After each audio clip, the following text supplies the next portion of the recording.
sommes ici à la maison de quartier de la Tuilerie. C'est une des 3 maisons de quartier qui est gérée par le centre social.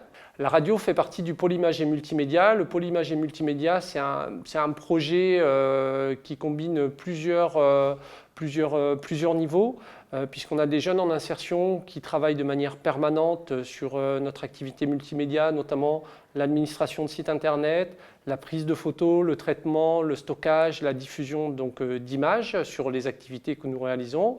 Et puis ils participent aussi sur des projets d'animation que nous réalisons avec les enfants et les jeunes sur le temps de loisirs.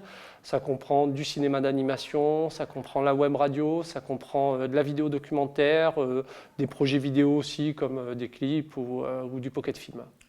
Alors j'ai plusieurs missions au Centre social phocéen. Je m'occupe de la radio, de l'accompagnement scolaire et aussi un peu de l'animation quand ils ont besoin de moi. Alors j'ai été un petit peu formée avec mes camarades au montage. J'ai fait beaucoup de montage, des interviews en direct et le direct pendant les vacances scolaires. À 14h, on fait l'horoscope, météo, tout ça. Depuis que je suis ici, j'ai appris beaucoup de choses sur les technologies, tout ce que je ne savais pas sur les logiciels, tout ça. C'est du plus sur le CV. C'est la technologie, à notre époque, ça régale. On s'amuse, on s'éclate. On apprend à utiliser des jouets de grands. On a une équipe, alors avec Violaine, elle est journaliste. Ensuite, on n'est que des services civiques et emploi d'avenir, donc on n'est que des jeunes. On est vachement soudés, on est 4. On est plutôt potes tous entre nous et c'est plutôt cool.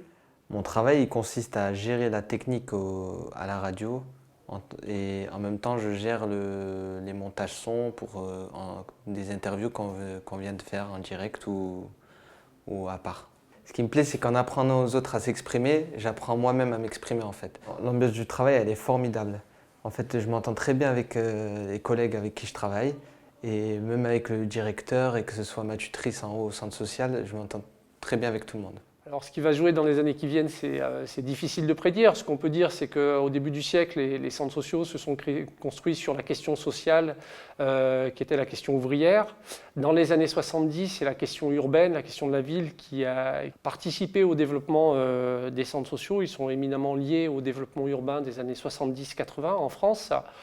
Aujourd'hui, on assiste plutôt à une diversification des questions sociales, puisqu'aujourd'hui se combine à la fois toujours la problématique urbaine, on a un retour de la précarité, mais aussi on a une question écologique qui se pose, on a une évolution des technologies et du numérique qui interroge aussi nos modes de vie, nos modes de communication, ce qui fait qu'on est plutôt aux prises avec maintenant une multiplicité, une diversité de questions, alors qu'on a connu des situations plus uniformes par le passé, le tout étant adossé aussi à un renouvellement institutionnel où on voit bien que les institutions ne pourront plus a priori jouer le même rôle qu'elles jouaient par le passé.